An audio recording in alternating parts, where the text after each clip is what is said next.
Bienvenue pour cette nouvelle exploration. On se retrouve aujourd'hui à Néolutz, juste après cette fameuse réception officielle.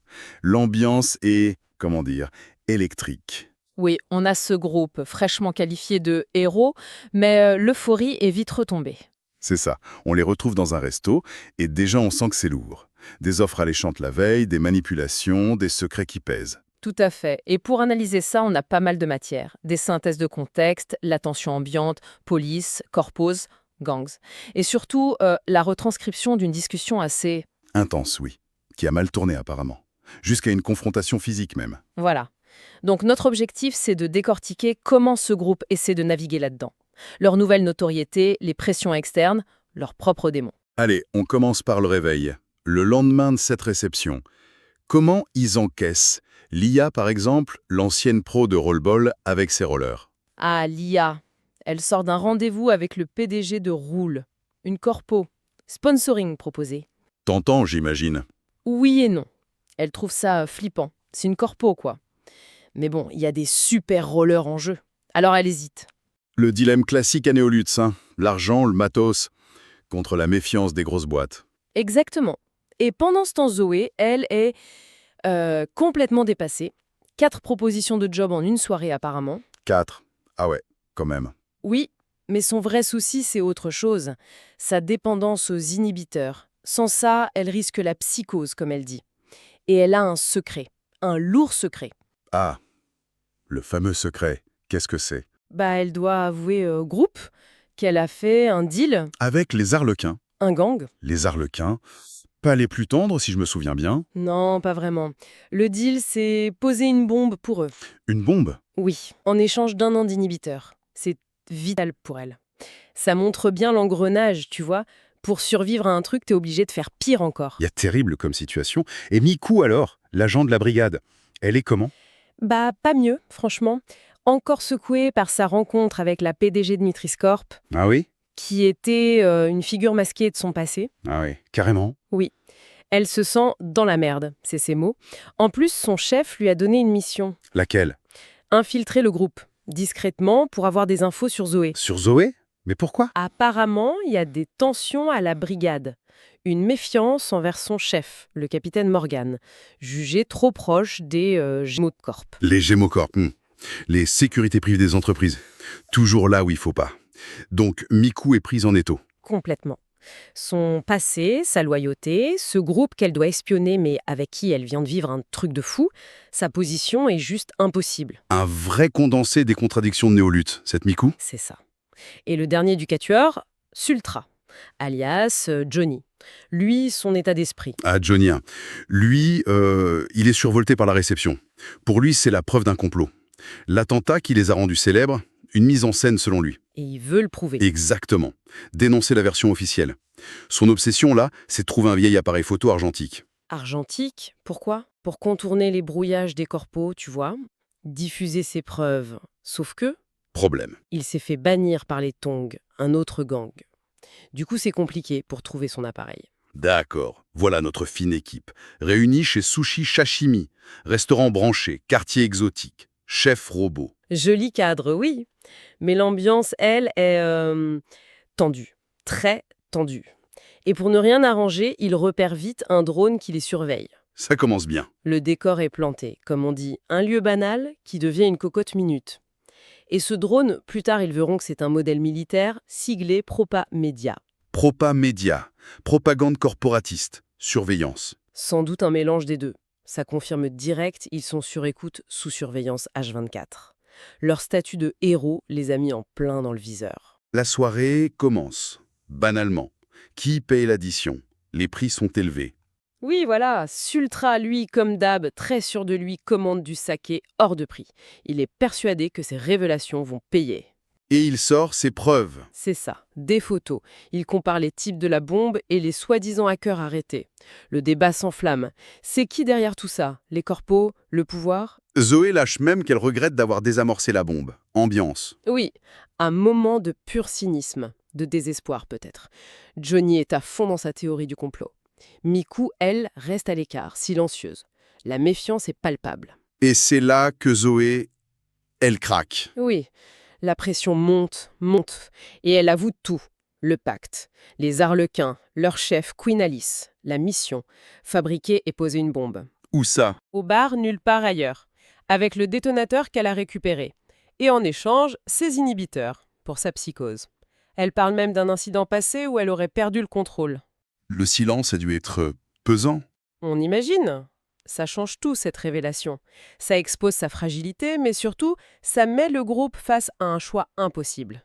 Aider Zoé égale participer à un attentat, refuser égale la condamner, potentiellement. C'est ça. La peur, le jugement, ou juste le réalisme froid de leur monde, comment ils réagissent. Et forcément, tous les yeux se tournent vers Miku, la flic. Surtout Johnny, oui. Il la confronte direct. Son silence, sa loyauté, elle est avec eux ou contre eux. Et Miku. Elle se défend. Rappelle qu'elle est flic, critique le plan de Zoé, le danger, mais elle ne livre rien d'elle-même. Refuse de parler de ses propres problèmes. La tension est à son comble. Elle est coincée, la pauvre. Sans job, son devoir, contre le plan de Zoé, contre les attentes du groupe. Son silence la met à distance. Ça alimente la suspicion, forcément. Est-ce qu'elle est infiltrée? Est-ce qu'elle est une alliée malgré tout? Ou juste quelqu'un qui essaie de pas couler? Et c'est là qu'il repère mieux de drone. Oui, et Zoé décide de le pirater. Elle est douée pour ça. Et là, surprise. Quoi donc? Miku. Discrètement, elle lui donne une fréquence clé. Un petit geste, mais énorme. Ah ouais, une coopération, malgré tout. On dirait bien. Une sorte de trêve tacite face à l'ennemi commun, la surveillance. Peut-être un premier pas. Zoé réussit le piratage d'ailleurs. Elle fait atterrir le drone pas loin. Elle va le chercher et... Elle tombe sur qui? un prêtre. Ou un inquisiteur. Un type de la nouvelle évangile numérique. Un culte techno-religieux, quoi. Encore un truc bizarre. Et il veut quoi? Il la félicite pour son héroïsme, essaye de la recruter, lui donne sa carte. Ça montre bien que leur histoire fait du bruit, hein. Ça attire vraiment tout et n'importe quoi. Chaque rencontre ajoute une nouvelle couche, c'est clair. Leur célébrité les expose à tous les vents. Bon, pour brouiller les pistes, Zoé dessauce le drone, récupère des pièces. Et elle demande à Miku de pirater le GPS. Pour renvoyer l'équipe de récup ailleurs, Exactement. Vers une décharge. Secteur 13. Miku hésite. C'est hors la loi, elle dit.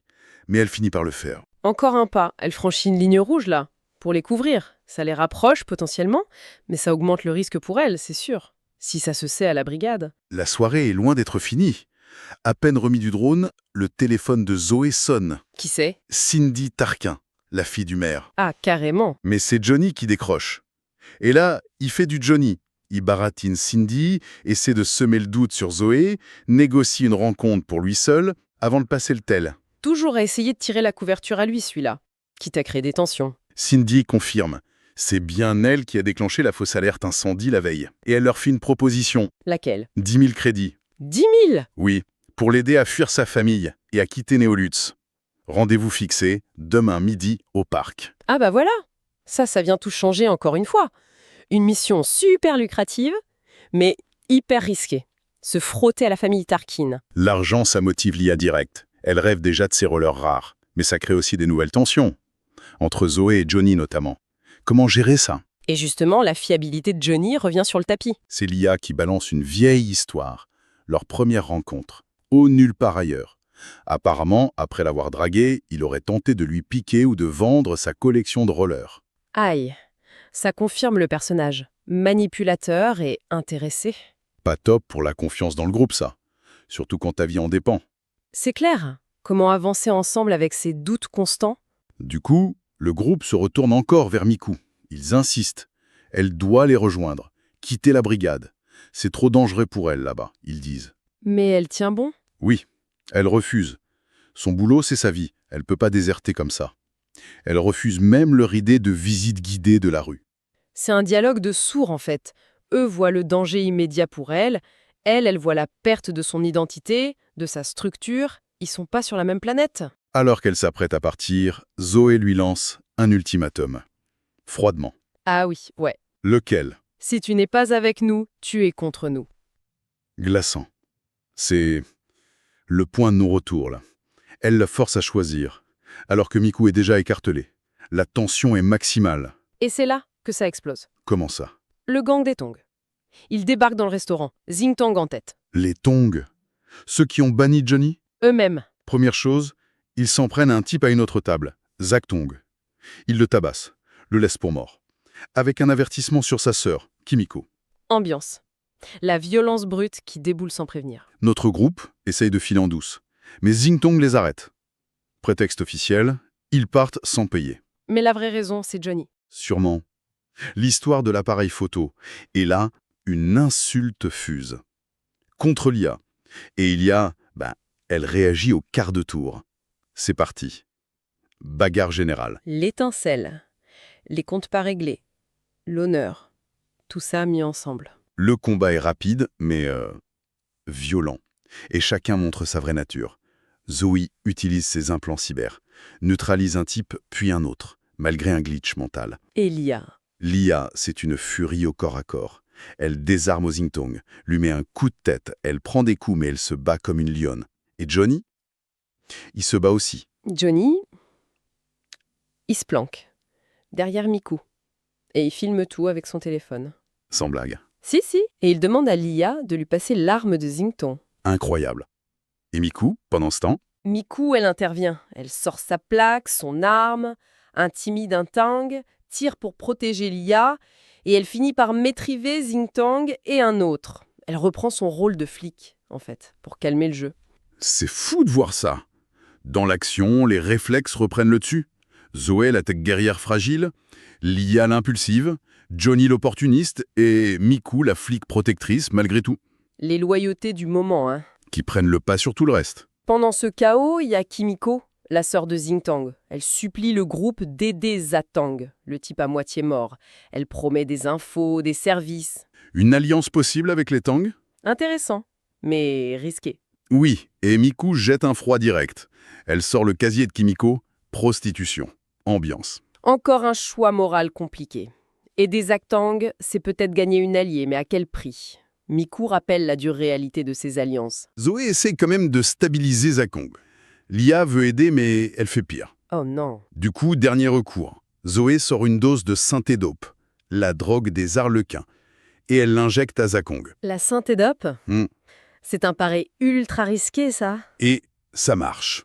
Zakong est sauvé. Enfin, stabilisé, mais dans un état second. Un acte désespéré qui réussit, pour l'instant. Mais utiliser cette drogue, ça la lie encore plus aux arlequins. Et on ne sait pas les effets à long terme. Une solution de fortune, quoi. C'est là que la brigade et la traumatime arrivent, alertées par Miku. Ah, la cavalerie. Et Miku gère ça. De main de maître, elle négocie la prise en charge de Zakong, aux frais de la brigade, pour interrogatoire, dit-elle. Les Tongvalides sont arrêtés. Zakong et Xingtong sont évacués. Malin. Elle utilise les forces officielles pour clore l'incident, évacuer tout le monde, neutraliser les Tongs et protéger le groupe d'une certaine façon. Garder Zakong sous la main via la brigade, c'est tactique. Au final, le groupe, sauf Miku qui reste avec ses collègues, quitte le resto, sous les insultes du chef sushi. Évidemment parce qu'ils n'ont pas payé. La classe, jusqu'au bout. Et l'IA, en partant, laisse un faux billet sur la table, juste pour le geste. Une sortie chaotique, à l'image de leur situation. Ils laissent du désordre, des ennemis, des problèmes partout. Ce geste de l'IA, c'est une petite note de défi, un peu vaine peut-être. L'épilogue nous montre quelques images rapides après ça. Johnny, pour lui, c'était une soirée habituelle. Mais il est content. Il a récupéré le magnum de Xingtong. Lui, toujours pragmatique. Ou inconscient. Zoé, encore sous adrénaline, marquée par l'effet de la synthé-dope. Elle rentre avec Johnny. L'adrénaline, mais sans doute aussi l'inquiétude face à ce qu'elle a dû faire. Et Miku, seule chez elle, serre une peluche, murmure « Monde de merde ». Elle doit écrire son rapport maintenant. Le retour à la réalité, brutal. La solitude, le poids des contradictions. Son rapport va être délicat à rédiger. Mais le vrai choc de fin, c'est pour l'IA. Ah, qu'est-ce qui se passe? Elle rentre chez elle, appartement vidé, complètement vidé. Sa collection de rollers, 173 paires, son trésor, tout est disparu.